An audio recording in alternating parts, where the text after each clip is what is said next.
Sir ನಿನ್ನೆ BJP ಧರ್ಮಯಾತ್ರೆ ಮಾಡಿದ್ರು ಧರ್ಮಸ್ಥಳದಲ್ಲಿ ಅವ್ರು NIA ತನಿಖೆ ಆಗ್ಬೇಕಂತ ಆಗ್ರಹ ಮಾಡ್ತಾರೆ. ಅದು ಧರ್ಮಯಾತ್ರೆ ಅಲ್ಲ, ರಾಜಕೀಯ ಯಾತ್ರೆ. ರಾಜಕೀಯ ಯಾತ್ರೆ.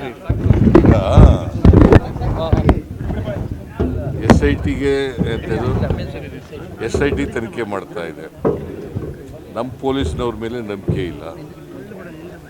NIA ಮಾಡಿ ಅಂತ ಹೇಳ್ತಾರೆ ಅಲ್ವಾ, ತನಿಖೆ ಮಾಡಿ ಅಂತ. ಇದು ತನಿಖೆ ನಡೀತಾ ಇರೋದು ಯಾವುದು? ಅವ್ರು ಕೇಳ್ತಾ ಇರೋದು ಯಾವುದು? ತನಿಖೆ ಮಾಡೋರು ಪೊಲೀಸ್ನವರೇ ಅಲ್ವಾ? ನಮ್ಮ ಪೊಲೀಸ್ನವ್ರ ಮೇಲೆ ನಂಬಿಕೆ ಇಲ್ಲ ಇವ್ರಿಗೆ. ನಂಬರ್ 1. ನಂಬರ್ 2, ಬಿಗಿನಿಂಗ್ನಲ್ಲಿ ಇವರು ತನಿಖೆ ಮಾಡಿ ಅಂತ ಹೇಳಿದ್ರ? ಸ್ವಲ್ಪ ದಿನದವರೆಗೆ ತನಿಖೆ ಮಾಡಿ ಅಂತ ಹೇಳಲೇ ಇಲ್ಲ. ಆಮೇಲೆ ಡೆಡ್ ಬಾಡಿ ಸಿಕ್ಕದೆ ಹೋದ ಮೇಲೆ ಶುರು ಮಾಡಿದ್ರು ತನಿಖೆ ಮಾಡಿ ಅಂತ. ಅಲ್ಲಿವರೆಗೆ ತನಿಖೆ ಮಾಡಲಿಲ್ಲ. ಈಗ ವೀರೇಂದ್ರ ಹೆಗ್ಗಡೆಯವರು ಏನಂತ ಹೇಳಿದ್ದಾರೆ?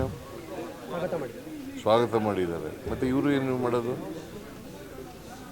ಯಾರ ಮೇಲೆ ದೂರಿದೆ ಅವರೇ ಸ್ವಾಗತ ಮಾಡಿದ್ದಾರೆ. ಸತ್ಯ ಹೊರಗಡೆ ಬರಬೇಕು, ಸತ್ಯ ಗೊತ್ತಾಗಬೇಕು ಜನಗಳಿಗೆ.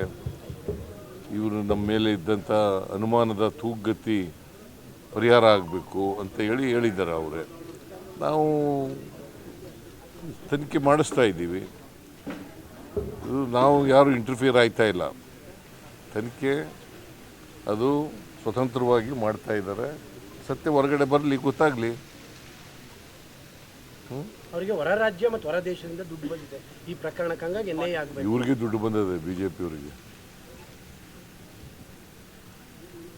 ಬಿಜೆಪಿಯವ್ರಿಗೆ ಇಷ್ಟೆಲ್ಲ ಮಾಡಬೇಕಾದ್ರೆ ಎಲ್ಲಿಂದ ಬರ್ತದೆ ದುಡ್ಡು ಇವ್ರಿಗೆ?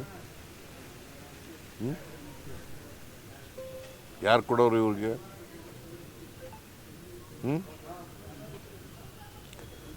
ರಾಜಕೀಯವಾಗಿ ಎಲ್ಲ ವಿಚಾರಗಳನ್ನೂ ರಾಜಕೀಯವಾಗಿ ಬಳಸಕ್ಕೆ ಹೋಗ್ಬಾರ್ದು. ರಾಜಕೀಯ ಮಾಡಲಿ, ವಿರೋಧ ಪಕ್ಷದವರು ಟೀಕೆ ಮಾಡಲಿ ಸರ್ಕಾರದ ಮೇಲೆ, ಬಟ್ ಎಲ್ಲನೂ ರಾಜಕೀಯಗೊಳಿಸ್ಬಾರ್ದು. ಇವರು ರಾಜಕೀಯಕ್ಕೋಸ್ಕರ ಮಾಡ್ತಾ ಇದ್ದಾರೆ. ಇದರಲ್ಲಿ ಸತ್ಯ ಏನಿಲ್ಲ, ಅಸತ್ಯ ಇರ್ತಕ್ಕಂಥದ್ದು. ಸೌಜನ್ಯ ಕೇಸ್ ಮತ್ತೆ ರಿಓಪನ್ ಆಗುತ್ತೆ ಸರ್ ಅಂತ, ಯಾಕಂದ್ರೆ ಒಂದು ಮಹಿಳೆ ಆ ಸೌಜನ್ಯ ಕಿಡ್ನಾಪ್ ಮಾಡಿ ತಾಲೆ ಅಂತ ಹೇಳಿ CBI ಯಾರ ಅಧೀನದಲ್ಲಿರೋದು?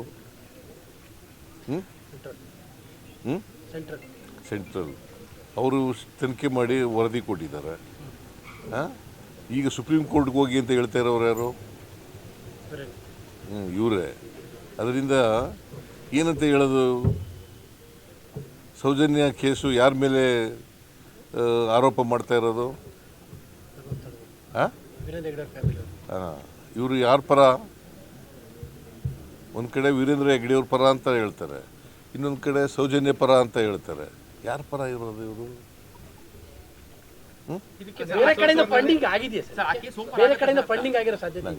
ನನಗೆ ಗೊತ್ತಿಲ್ಲ, ಫಂಡಿಂಗ್ ಆಗಿರೋದು ಗೊತ್ತಿಲ್ಲ. ತನಿಖೆ ಮಾಡಲಿ, ಗೊತ್ತಾಗುತ್ತೆ. ಸೌಜನ್ಯ ತಾಯಿಯವ್ರನ್ನ ಭೇಟಿ ಮಾಡಿ ಮರು ತನಿಖೆಗೆ ನಾವು ಆಯ್ತಪ್ಪ. CBI ಯಾರ ಅಧೀನದಲ್ಲಿ ಇರೋದಯ್ಯ? ಇವರು ಕೇಂದ್ರ ಸರ್ಕಾರದ ಏಜೆನ್ಸಿನೇ ಎಲ್ಲ ಮಾಡಿರೋದು, ತನಿಖೆ ಏಜೆನ್ಸಿ. ಈಗ ಸುಪ್ರೀಂ ಕೋರ್ಟ್ಗೆ ಹೋಗ್ತೀವಿ ಅಂತಾರೆ. ಹೋಗೋದು ಬಿಡೋದು ಸೌಜನ್ಯಕ್ಕೆ ಸೇರೋದು, ಫ್ಯಾಮಿಲಿಗೆ ಸೇರಿದ್ದು. ಇವರು ಯಾರ ಪರ ಇದ್ದಾರೆ? ಒಂದು ಕಡೆ ವೀರೇಂದ್ರ ಹೆಗ್ಗಡೆಯವ್ರಿಗೆ ಜೈಕಾರ ಹಾಕ್ತಾರೆ, ಇನ್ನೊಂದು ಕಡೆ ಸೌಜನ್ಯ ಎತ್ಕಿಡ್ತಾರೆ. ಇವ್ರು ಯಾರ ಪರ ಇದ್ದಾರೆ? ರಾಜಕೀಯ ಲಾಭವನ್ನು ಪಡೆಯಲಿಕ್ಕೆ. ಹೌದೌದು, ರಾಜಕೀಯದಲ್ಲಿ ಬೇರೆ ಏನಿದೆ ಇಲ್ಲಿ? SIT ತನಿಖೆ ಮಾಡ್ತಾ ಇದೆ. ಸತ್ಯ ಹೊರಗಡೆ ಬರಲಿ, ತನಿಖೆ ಮುಗಿಲಿ. ಬಟ್ ಅವರು ಒಂದು ಹಂತ ಮುಂದೋಗಿ ಚಿನ್ನಯ್ಯನ ಕರ್ಕೊಂಡ್ ಬಂದಿರೋದೇ ಕಾಂಗ್ರೆಸ್ನವರು ಅಂತ ವಿಪಕ್ಷ ನಾಯಕ ಷಡ್ಯಂತ್ರ ಅಂತ ಅಶೋಕ್ ಮತ್ತೆ ಪ್ರಹ್ಲಾದ್ ಜೋಶಿ ಅವರೆಲ್ಲರೂ ಕೂಡ. ನೀವು ಇದನ್ನೆಲ್ಲ ಕೇಳ್ತಿರಲ್ಲ, ಅವ್ರು ಹೇಳ್ತಾರೆ, ಅವ್ರು ಹೇಳೋದನ್ನೆಲ್ಲ ಕೇಳಬೇಕು ಅಂತ ಏನಿಲ್ಲ. ವಿರೋಧ ಪಕ್ಷದ ನಾಯಕ ಅಶೋಕ್ ಅವರು ಸೆಂಟ್ರಲ್ ಮಿನಿಸ್ಟರ್, ವಿರೋಧ ಪಕ್ಷ ನಾಯಕನಾಗ್ಬಿಟ್ಟ ತಕ್ಷಣ ಎಲ್ಲ ಕೇಳಬೇಕು ಅಂತ ಅವ್ರ ಅಲಿಗೇಷನ್ ಇದ್ರಿಂದ ಕೇಳ್ತಾ ಇದ್ದೀವಿ. ಏನು ಅವ್ರು ಅಲಿಗೇಷನ್ ಮಾಡೋದೆಲ್ಲ ಸತ್ಯನಾ? ಭಾಷಣದಲ್ಲಿ ಇಷ್ಟಿನ ಗಂಟೆ ಏನು ಹೇಳ್ತಾ ಇದ್ರು? ಅಸೆಂಬ್ಲಿಲಿ ಏನು ಹೇಳಿದ್ರು? ಅಸೆಂಬ್ಲಿಲಿ ಏನು ಹೇಳಿದ್ರು? ಹಾಂ ಅಸೆಂಬ್ಲಿಲಿ ಚರ್ಚೆ ಆಯ್ತಲ್ಲಪ್ಪ ಇದ್ರ ಬಗ್ಗೆ, ಏನು ಹೇಳಿದ್ರು?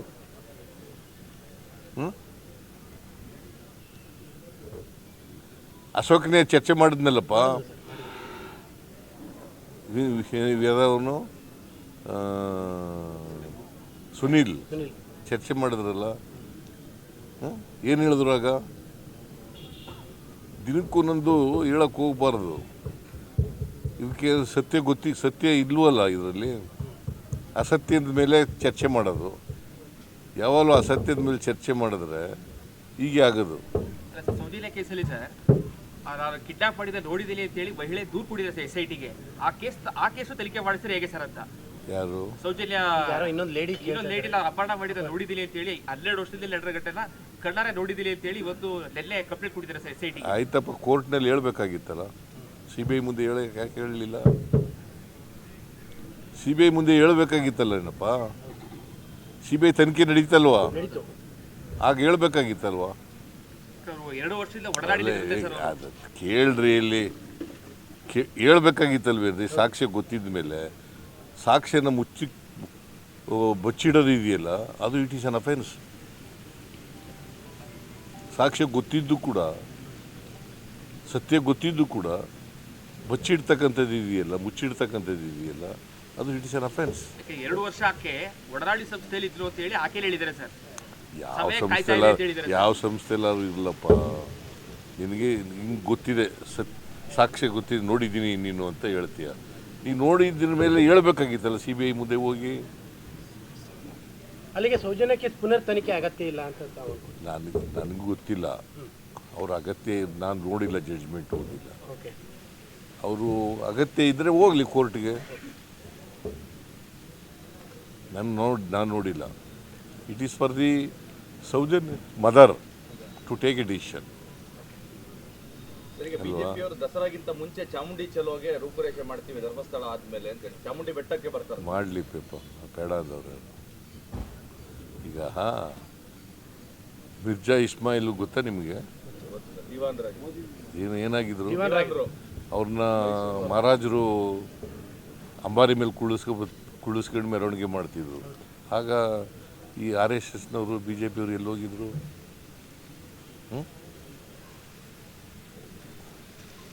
ಆಯಿತಾ? ಈಗ ನಮ್ಮ ಇವನ್ ಕೈಲಿ 2017ರಲ್ಲಿ ಇದನ್ನು ಮಾಡಿಸ್ತಾವ, ನಿಸಾರ್ ಅಹಮದ್ ಕೈಲಿ.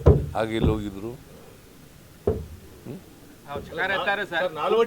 ಮಾತಾಡಿದ್ರು ಸರ್. ಅವ್ರದ್ದು ಅಲಿಗೇಷನ್ ಇರೋದು ಕನ್ನಡಾಂಬೆಯ ಕುಂಕುಮದ ಬಗ್ಗೆ ಅವ್ರ ತಕರಾರು ಇರೋದು. ಕುಂಕುಮ ಅದು ಒಂದು ಬೇರೆ ಇಶ್ಯೂ. ಕುಂಕುಮ ಮಾತಾಡಿದ್ರು ಇಲ್ಲೋ ಗೊತ್ತಿಲ್ಲ ನನಗೆ, ಮಾತಾಡಿದ್ರು ಇಲ್ಲೋ ಗೊತ್ತಿಲ್ಲ. ಶಿ ಈಸ್ ಎ ರೈಟರ್ ಇನ್ ಕನ್ನಡ. ಕನ್ನಡದ ಬಗ್ಗೆ ಅಭಿಮಾನ ಇಲ್ಲದವ್ರು ಕನ್ನಡ ಬರೆಯೋಕ್ಕಾಗತ್ತಾ? ಆಸಕ್ತಿ ಇಲ್ಲದವ್ರು ಬರೆಯೋಕ್ಕಾಗತ್ತಾ? ಪ್ರೀತಿ ಇಲ್ಲದವ್ರು ಬರೆಯೋಕ್ಕಾಗತ್ತಾ? ಹೇಳಿ ನೀವೇ. ಅವ್ರು ಬರೆದಿರ್ತಕ್ಕಂಥ ಪುಸ್ತಕಕ್ಕೆ ಬ್ರೂಕರ್ ಪ್ರಶಸ್ತಿ ಬಂದಿದೆ. ಸರ್ ಅರ್ಶಿನ ಕುಂಕುಮ ಮತ್ತೆ ಹೂ ಬಿಡ್ಕೊಂಡು ಚಾಮುಂಡಿ ತಾಯಿಗೆ ಮಾಡಿದ್ರೆ ಚಕಾರ ಎಲ್ಲ ಹೇಳ್ತಾ ಇದಾರೆ ಸರ್ ಅವರು. ಅರ್ಶಿನ ಕುಂಕುಮ ಹಚ್ಕೊಂಡ್ ಬರ್ಲಿ ಸೀಸೆ ಮುಸ್ಲಿಂ ಧರ್ಮದವರು ಲೇಡಿ, ಅವಳು ಕನ್ನಡದಲ್ಲಿ ಬರೆದಿದ್ದಾರೆ. ಕುಂಕುಮ ಹಾಕೊಳ್ಳೋದು ಧರ್ಮದಲ್ಲಿ ಇದೆಯಾ? ಹಾಗಾದರೆ ಇನ್ನೊಂದು ಧರ್ಮದವ್ರನ್ನ ನಾಡಹಬ್ಬ ಅಂತ ಮಾಡ್ತೀವಿ, ಮೈಸೂರು ದಸರಾ ನಾಡಹಬ್ಬ ಅಂತ ಇದೆ. ಇನ್ನೊಂದು ಧರ್ಮದವ್ರನ್ನ ಕರೆದ್ರೆ ನೀವು ಕುಂಕುಮ ಹಾಕಬರ್ರಿ ಅಂತಂದರೆ, ಹಿಂದೂಗಳಾಗ್ಬಿಡಿ ನೀವು ಅಂತಂದರೆ,